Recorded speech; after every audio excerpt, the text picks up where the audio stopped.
Hello friends, मैं प्रत्यक्ष आप सभी का वेलकम करता हूं अपने यूट्यूब चैनल शिक्षा ग्रह पर। दोस्तों, आज के इस सेशन में मैं आपको पढ़ाऊंगा टेंसेस के बारे में।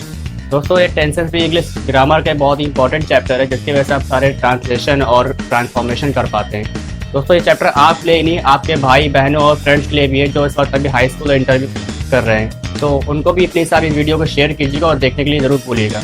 तो चलिए आज का स्टार्ट करते हैं सेशन टेंस के बारे में। दोस्तों, टेंस इंग्लिश ग्रामर का एक चैप्टर है जिससे वजह से आप कई तरह के ट्रांसलेशन कर सकते हैं। दोस्तों, अगर टेंस के डिवीज़न की बात करते हैं तो टेंसेस 3 तरह के होते हैं। पहला प्रेजेंट टेंस, जिसमें आपके करंट समय के बारे में बात की जाएगी। दूसरा पास्ट टेंस, जिसमें आपके बीते हुए समय के बारे में बात की जाएगी। और तीसरा और आखिरी फ्यूचर टेंस, जिसमें आपके होने वाले समय के बारे में बात की जाएगी। तो दोस्तों, ये तो 3 मेन टेंस होते हैं। इसके भी 4 सब डिवीज़न होते हैं। वो 4 सब डिवीज़न कौन कौन से, वो इस प्रकार हैं। पहला होता है इंडेफिनिट। पहला होता है इंडेफिनिट टेंस, इसको हम सिंपल टेंस भी कह सकते हैं। दूसरा होता है कंटिन्यूअस टेंस। दूसरा होता है कंटिन्यूअस टेंस। तीसरा परफेक्ट टेंस। और लास्ट परफेक्ट कंटिन्यूअस टेंस। दोस्तों, ये क्या होते हैं, इनके अंदर क्या क्या रूल आते हैं, मैं आपको आगे बताता रहूँगा। तो पहले देख लेते हैं कि इंडेफिनिट टेंस के बारे में। इंडेफिनिट टेंस, जिनको हम सिंपल टेंस भी कहते हैं। दूसरा कंटिन्यूअस टेंस, तीसरा परफेक्ट टेंस और चौथा परफेक्ट कंटिन्यूअस टेंस। ये चारों जो सब डिवीजन है वो इस तीनों टेंस के अंदर आते हैं। मीन्स अगर हम प्रेजेंट की बात करें तो हम पूरा नाम क्या बोलेंगे, प्रेजेंट इंडेफिनिट टेंस, फिर प्रेजेंट कंटिन्यूअस टेंस, फिर present perfect tense and last present perfect continuous tense. इसी तरह 2 और है, पास्ट एंड फ्यूचर, इनके भी सब डिवीजन नहीं होंगे। तो अगर टोटल टेंस की बात करते हैं तो 4 इसके हो गए, 4 इसके हो गए एंड लास्ट 4 इसके हो गए। तो टोटल हमारे जो टेंस होते हैं वो 12 होते हैं। मतलब हमें 12 के 12 टेंस के रूल याद रखने पड़ते हैं। तो दोस्तों, इसका याद रखने का एक सिंपल तरीका मैं आपको लेकर आया हूँ। तो एक टेबल तैयार कर लेते हैं और उसको आप नोट कर लीजिएगा। तो इस तरह से हम पहला टेंस पढ़ते हैं इंडेफिनिट टेंस के बारे में। इसी में हम प्रेजेंट, पास्ट और फ्यूचर की स्टडी करते हैं। दोस्तों, अगर पहले तो हम इसकी पहचान जान लें। अगर हिंदी में वो सेंटेंस मिलेगा तो कैसे पहचानेंगे वो इंडेफिनिट का है और कौन सा इंडेफिनिट का है, प्रेजेंट का है, पास्ट का है या फ्यूचर का है। तो अगर हिंदी में कोई सेंटेंस होगा तो हिंदी में सेंटेंस में लास्ट में देखेंगे कि एंड में ता है या ती है या ते है। अगर हिंदी में सेंटेंस प्रेजेंट का होता है तो उसके एंड में ता है, ती है और ते है एंड जरूर आएगा। तो अगर ये आता है तो आप समझ जाइए वो इंडेफिनिट टेंस का पार्ट है, यानी प्रेजेंट इंडेफिनिट टेंस का पार्ट है। तो उसी का रूल लगा के हम उसको ट्रांसलेट करेंगे। और अगर पास्ट का होता है, ये तो प्रेजेंट की पहचान थी हिंदी में, और पास्ट की अगर पहचान होगी तो पास्ट के में क्या होगा, लास्ट में आ, ई और ए आएगा। मतलब खाया, पिया, सोया, इस तरह से लास्ट में आ, ई, ए पे वो एंड होगा। और अगर फ्यूचर का होगा, फ्यूचर इंडेफिनिट का होगा, तो उसकी पहचान क्या होगी, गा, गे और गी, एंड इस पे होगा, यानी रहेगा, खाएगा, पिएगा, सोएगा, इस तरह से वो एंड होगा। तो दोस्तों, इस तरह से 1 बाय 1 हम एक एक के रूल पढ़ते हैं इसमें। तो पहले तो हम बात करते हैं प्रेजेंट इंडेफिनिट की, उसके बाद पास्ट की, उसके बाद फ्यूचर की। तो तीनों का रूल एक ही में मिला के लिख दे रहे, जिससे कि आपको याद करने में आसानी होगी अब, और उसको आप अच्छे से अप्लाई कर पाएंगे ट्रांसलेशन में। तो पहला रूल क्या कहता है, हमेशा कोई भी सेंटेंस स्टार्ट होता है तो सब्जेक्ट से स्टार्ट होता है। तो पहला हम क्या करेंगे, सब्जेक्ट की ट्रांसलेशन करेंगे। सब्जेक्ट क्या है सेंटेंस वो पहचानेंगे और उसको यहाँ पुट अप करेंगे। दूसरा क्या होगा, इंडेफिनिट वाले टेंस में जो अगर प्रेजेंट का होगा तो प्रेजेंट का टेंस होगा तो वर्ब की फर्स्ट फॉर्म यूज करेंगे। पहले पहचान लेंगे वर्ब क्या है, खाना, सोना, चलना, उड़ाना, ये सब वर्ब्स होते हैं। तो वर्ब की फर्स्ट फॉर्म लिखेंगे और उसमें एस या तो ई एस वो लगा देंगे। अब एस और ई एस कब लगाते हैं, अगर मेरा सब्जेक्ट सिंगुलर हुआ तब तो वर्ब में एस और ई एस लगेगा। लेकिन अगर मेरा सब्जेक्ट प्लूरल हुआ तो एस और ई एस का कोई काम नहीं, केवल वर्ब की फर्स्ट फॉर्म खत्म कर देंगे। ये तो हो गया प्रेजेंट की बात। लेकिन जब पास्ट का होगा तो क्या करेंगे, पास्ट इंडेफिनिट वाले में हम वर्ब के फर्स्ट फॉर्म ना यूज करके हम वर्ब की सेकंड फॉर्म यूज करेंगे। सब्जेक्ट के बाद वर्ब के सेकंड फॉर्म यूज करेंगे। जैसे गो है वर्ब, तो गो की सेकंड फॉर्म वेंट हो जाएगी। उसके बाद लुक है तो लुक की सेकंड फॉर्म लुक्ड हो जाएगी। इसी तरह सी है, सी की सेकंड फॉर्म सॉ हो जाएगी, तो हम सेकंड फॉर्म का यूज करेंगे। अब फ्यूचर का अगर होगा तो फ्यूचर के केस में हम एक हेल्पिंग वर्ब विल या शैल का यूज करते हैं। उसके बाद हम वर्ब के फर्स्ट फॉर्म लगा देंगे। तो ये हो गया हमारा फ्यूचर एंड डेफिनेट का, विल और शैल के साथ वर्ब के फर्स्ट फॉर्म। दोस्तों देखिए, इसमें कोई हेल्पिंग वर्ब यूज नहीं हो रही थी और इसमें हेल्पिंग वर्ब यूज हो रही है, तो इस वजह से यहाँ पे वर्ब के फर्स्ट फॉर्म लगा देंगे। उसके बाद अब बचा क्या, सब्जेक्ट हो गया, वर्ब हो गया, इसके बाद बचा ऑब्जेक्ट। सेंटेंस में जो भी मेरा ऑब्जेक्ट वाला पार्ट होगा वो हम यहाँ पुट कर देंगे। इसके अलावा ऑब्जेक्ट के अलावा कुछ भी बच जाता है सेंटेंस में जिसका ट्रांसलेशन नहीं हो पाया इसमें, वो हम लास्ट में रख देंगे अदर में। दोस्तों इस तरह से रूल को अप्लाई करके हम इंडेफिनिट वाले पार्ट का ट्रांसलेशन आसानी से कर सकते हैं। दोस्तों ये तो हमारा हो गया अफर्मेटिव का, यानी सिंपल सेंटेंस का। अगर इसी में निगेटिव वाला पार्ट आ जाए या इंट्रोगेटिव वाला पार्ट आ जाए तो उसका भी रूल बस सेम ऐसा ही है, बस थोड़ा सा चेंजेस करना पड़ता है। तो चलिए वो देखते हैं। तो नेगेटिव वाले रूल के लिए हमको कुछ नहीं, बस हेल्पिंग वर्ब यहाँ पे लानी पड़ती है। जैसा मैंने बताया फ्यूचर में विल और शैल तो लग गया, लेकिन ऊपर वाले में नहीं लगा, तो बस हेल्पिंग वर्ब लाने के लिए हम यहाँ पे थोड़ा एक्स्ट्रा पढ़ते हैं नेगेटिव में। तो ये हो गया नेगेटिव वाला पार्ट। सेम वही प्रोसेस सब्जेक्ट से स्टार्ट करेंगे। उसके बाद याद होगा मैंने प्रेजेंट वाले में वर्ब के फर्स्ट फॉर्म के साथ एस और ईएस लगाई थी, यहाँ पे हमको हेल्पिंग वर्ब लगानी पड़ेगी। तो प्रेजेंट के इंडेफिनिट में हेल्पिंग वर्ब ये यूज होगी डू और डज। हेल्पिंग वर्ब होगी डू और डज। दोस्तों याद होगा मैंने आपको बताया था वर्ब के फर्स्ट फॉर्म में एस और ईएस लगाने की बात की थी मैंने। जब सिंगुलर होगा तो वर्ब में एस और ईएस लगेगा, और अगर प्लूरल होगा तो एस और ईएस नहीं लगेगा। इसी तरह आप देख रहे होंगे यहाँ पे डू लिखा है, यहाँ पे डज लिखा है, तो इसमें ईएस लगा हुआ है। मीन्स आप समझ जाइए कि सब्जेक्ट अगर सिंगुलर होगा तो डज लगेगा, और सब्जेक्ट अगर प्लूरल होगा तो डू लगेगा। फिर इसके बाद अगर हम पास्ट की बात करें तो पास्ट में हम हेल्पिंग वर्ब डिड यूज करते हैं, DID डिड। सिंगल है तो चाहे सब्जेक्ट सिंगुलर हो या प्लूरल हो कोई फर्क नहीं पड़ता, डेड का डेड लगा देंगे। उसके बाद फ्यूचर में तो पहले से विल और शैल लगा रहे थे तो यहाँ भी लगाएंगे, इसमें कोई प्रॉब्लम नहीं होगी, ये लगा दिया मैंने। इसके बाद क्योंकि सब्जेक्ट मेरा नेगेटिव का है तो हमें नॉट भी लगाना पड़ेगा, तो नॉट की पोजीशन कहाँ होगी, जस्ट हेल्पिंग वर्ब के बाद, यानी इन सब के बाद हम नॉट लगा देंगे। उसके बाद बारी आती है वर्ब की, तो वर्ब क्या कौन सी फॉर्म होगी, इसमें वर्ब की फर्स्ट फॉर्म लगा देंगे, क्योंकि सब हेल्पिंग वर्ब तो आ गई, तो अब तीनों के रूल में वर्ब की फर्स्ट फॉर्म भी रहेगी। उसके बाद क्या बचता है, ऑब्जेक्ट एंड लास्ट अदर। तो ये हो गया हमारा नेगेटिव का रूल।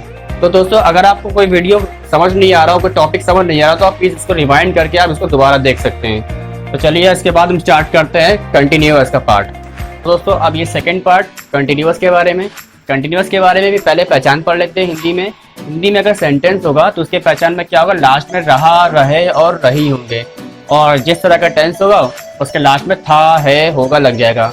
रहा था, रहा है, रहा होगा, रहे थे, रहे हैं, रहे होंगे, और इसी तरह रही थी, रहे थे, रहे हैं और रही होगी।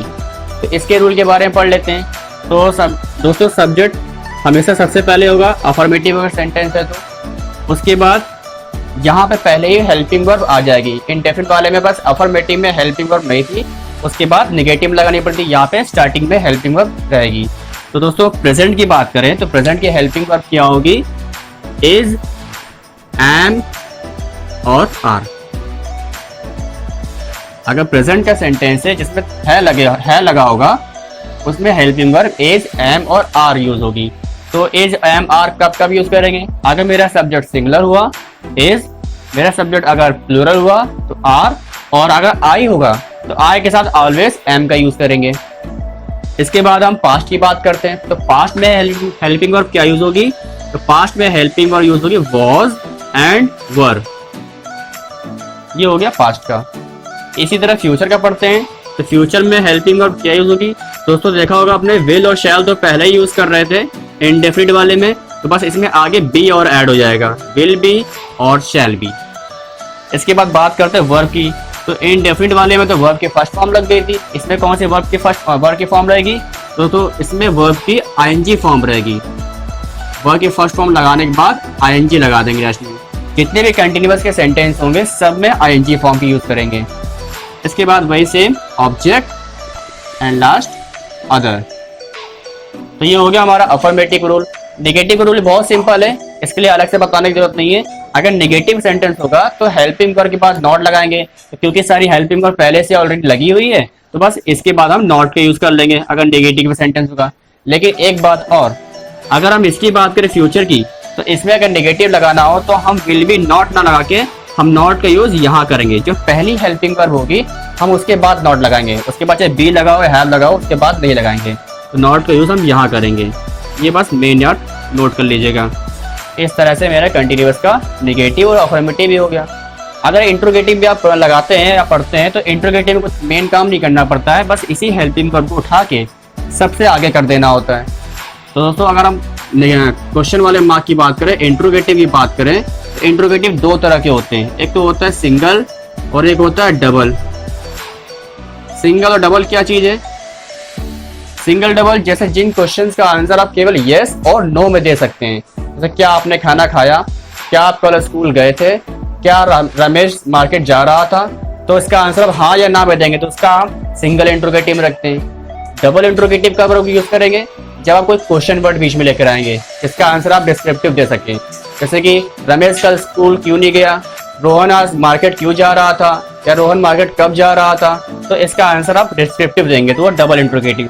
सिंगल इंट्रोगेटिव जब ये सारी हेल्पिंग वर्ब आप वो सबसे उठा के पहले कर देंगे, तब जो सेंटेंस बनेगा वो सिंगल इंट्रोगेटिव। और उसी हेल्पिंग वर्ब के जस्ट और पहले आपको एक क्वेश्चन वर्ड पुट अप करते हैं जैसा सेंटेंस लगाया गया हो, वो हो जाएगा डबल इंट्रोगेटिव। तो दोस्तों इस तरह से अफर्मेटिव, नेगेटिव और इंट्रोगेटिव लगाना बहुत ही आसान हो जाएगा, बस आप इस रूल को फॉलो कर दें। तो दोस्तों अब आप पढ़ते हैं आगे परफेक्ट के बारे में। दोस्तों अब हम पार्ट 3 स्टार्ट करते हैं परफेक्ट के बारे में, present perfect, past perfect, future perfect के बारे में। इसकी पहचान के बारे में देख लेते हैं। हिंदी में कोई सेंटेंस अगर होगा तो उसके एंड में चुका है, चुका था, चुका होगा, इसी तरह चुके हैं, चुके थे, चुके होंगे, इसी तरह चुका, चुकी पे वो एंड होगा। और कभी कभी कुछ सेंटेंस ऐसे होंगे जो लिया पे भी एंड होगा, जैसे खा लिया है, जा चुका है, तो वो एंड इस पार्ट पे स्टार्ट होगा, एंड होगा। इसके लिए भी रूल पढ़ लेते हैं, बहुत ही सिंपल सा रूल है और छोटा सा रूल है, जल्दी से देख लेते हैं। तो सेंटेंस वही कॉमन सा सब्जेक्ट से स्टार्ट होगा। इसके बाद जो दोस्तों चेंजेस हो रहे हैं वो सिर्फ हेल्पिंग वर्ब और वर्ब के फॉर्म में चेंज हो रहे हैं, बाकी सब सेंटेंस पूरा वही है। तो इस तरह से ये रूल है, पढ़ना और भी आसान हो जाता है। तो अगर हम हेल्पिंग वर्ब की बात करें तो प्रेजेंट वाले में हेल्पिंग वर्ब क्या हो जाएगी? तो प्रेजेंट वाले में हेल्पिंग वर्ब हैज और हैव का यूज करेंगे, हैज और हैव का यूज करेंगे। तो ये दो कैसे? वही सेम चीज, सिंगुलर के लिए हैज का यूज होगा और अगर प्लूरल सब्जेक्ट होगा तो उसके लिए हम हैव का यूज करेंगे। उसके बाद हम पास्ट के लिए बात करते हैं। तो पास्ट में हेल्पिंग वर्ब हम यूज करेंगे हैड की, तो कोई कंफ्यूजन नहीं है, केवल हैड है तो चाहे सिंगुलर हो या प्लूरल हो उसके साथ हम हैड का यूज करेंगे। और अगर फ्यूचर का होता है तो फ्यूचर में तो विल शैल तो शुरू से चला आ रहा है, बस चेंजेस क्या हो रहे हैं उसके बाद जो चेंजेस हो रहे हैं, तो इसमें हम क्या लगाएंगे? विल के साथ हैव और शैल के साथ भी हैव। तो विल और शैल वही। अब दोस्तों विल और शैल हम कब कब लगा रहे हैं? केवल आई और वी के साथ हम शैल का यूज करते हैं। इससे सिंगुलर और प्लूरल कोई मतलब नहीं, केवल आई और वी के साथ शैल यूज करेंगे, बाकी सब के साथ हम विल का यूज करेंगे, चाहे विल बी हो या विल हैव हो या केवल विल हो। तो दोस्तों आगे बढ़ते हैं इसमें। अब बात आती है वर्ब के कौन से फॉर्म पे यूज होगी। तो इस वाले सेंटेंस में यानी परफेक्ट वाले सेंटेंस में हमेशा वर्ब की थर्ड फॉर्म का यूज करेंगे। कंटिन्यूअस वाले में एनजी फॉर्म यूज हो रही थी, इंडेफिनिट वाले में वर्ब की फर्स्ट फॉर्म यूज हो रही थी, और परफेक्ट वाले में वर्ब की थर्ड फॉर्म यूज करेंगे। इसके बाद वही सेम चीज ऑब्जेक्ट और अदर। दोस्तों इस रूल से हम सेंटेंस के परफेक्ट सारे पार्ट हम बना लेते हैं। अब चाहे वो अफर्मेटिव हो या नेगेटिव हो या फिर इंट्रोगेटिव हो, हम इसी रूल के हेल्प से बना लेंगे। अफर्मेटिव का तो ये रूल हो गया, नेगेटिव के लिए वही सेम चीज, हेल्पिंग वर्ब के आगे हम नॉट लगा देंगे। और हाँ, फ्यूचर वाले में देख लेंगे कि नॉट हमेशा यहाँ लगेगा पहली हेल्पिंग वर्ब की बात, क्योंकि फ्यूचर वाले में दो हेल्पिंग वर्ब यूज हो रही है। उसके बाद अगर मैं इंट्रोगेटिव बनाना हो तो सिंगल इंट्रोगेटिव के लिए हेल्पिंग वर्ब को उठा के सबसे आगे कर देंगे, और अगर डबल इंट्रोगेटिव बनाना हो तो उसी हेल्पिंग वर्ब के आगे हम क्वेश्चन वर्ड यूज कर लेंगे। जैसे कोई सेंटेंस ले लें कि राम स्कूल क्यों जा चुका है, तो अगर हम क्यों लगा रहा है तो क्यों में जो क्वेश्चन वर्ड होगा वाई, वो वाई सबसे आगे लग जाएगा। उसके बाद हेल्पिंग वर्ब, जैसे राम के साथ हेल्पिंग वर्ब कौन सी लगेगी, राम के साथ हैज लगेगी, प्रेजेंट का है। तो वाई हैज, उसके बाद सब्जेक्ट राम, उसके बाद वर्ब की थर्ड फॉर्म, तो जाना की थर्ड फॉर्म क्या होगी, गो, वेंट और गॉन, थर्ड फॉर्म गॉन हो जाएगी। तो why has Ram gone to school. तो इस तरह से हम डबल इंट्रोगेटिव में भी सेंटेंस हम बना सकते हैं। और दोस्तों एक चीज ध्यान रखिएगा, इंट्रोगेटिव वाले सेंटेंस के एंड में लास्ट में क्वेश्चन मार्क जरूर लगा दीजिएगा, क्योंकि पंक्चुएशन में भी गलती नहीं होनी चाहिए। दोस्तों इस तरह से परफेक्ट का सेशन खत्म होता है। अब हम स्टार्ट करते हैं परफेक्ट कंटिन्यूअस का पार्ट। तो दोस्तों अब हम स्टार्ट करने वाले हैं इस टेंस वाले पार्ट का लास्ट पॉइंट, परफेक्ट कंटिन्यूअस। तो दोस्तों पहले हम इसकी पहचान के बारे में पढ़ लेते हैं। तो ऐसे सेंटेंस जिसके एंड में रहा आ रहा हो, क्योंकि रहा तो कंटिन्यूस में भी आ रहा था, तो फर्क क्या है, उस सेंटेंस में समय भी दे रखा होगा, यानी समय से रहा आ रहा होगा। ये 2 बजे से काम कर रहा है, 4 दिन से काम कर रहा है, तो इस तरह से समय से रहा आ रहा होगा, तो वो आएगा परफेक्ट कंटिन्यूअस में। बाकी उसके साथ आगे है, था, होगा लगा होगा, तो हम डिस्ट्रीब्यूट कर लेंगे प्रेजेंट, पास्ट या फ्यूचर के लिए। तो हम इसके रूल के बारे में बात करते हैं। इसका भी रूल बहुत ज़्यादा सिंपल है। सबसे पहले तो वही कॉमन सब्जेक्ट से स्टार्ट करेंगे, सब्जेक्ट लगा दिया।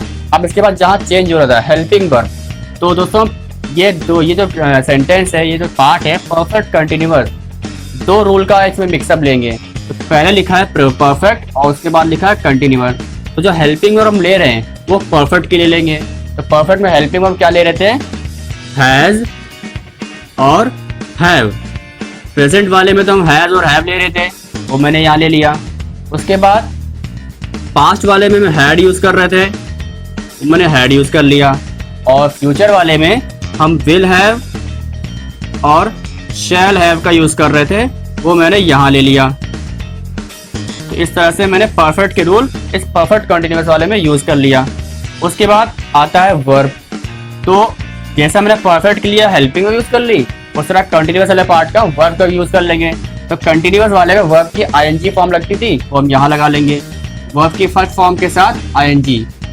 अब क्योंकि दोस्तों हम 2 रूल का मिक्सअप कर रहे हैं, तो इनको मैच करने के लिए, मिलाने के लिए हमें एक मिडल वर्ड का यूज करना पड़ेगा। तो उसके लिए हम यहाँ पे लगाते हैं बीन का, जो कि इन दोनों रूल को यहाँ पे बांधे रखेगा। इस तरह से मेरा ये रूल पूरा होता है कि हेल्पिंग और आईएनजी उनके बीच बीन। इस तरह से परफेक्ट कंटिन्यूअस का रूल वर्ब तक खत्म होता है। उसके बाद ऑब्जेक्ट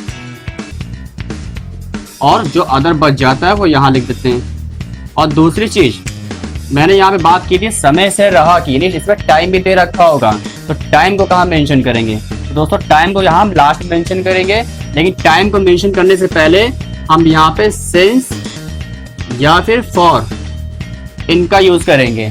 उसके बाद जो भी टाइम दे रखा होगा 2 बजे से, 4 दिन से, 5 महीने से, वो हम यहाँ पे मेंशन कर देंगे।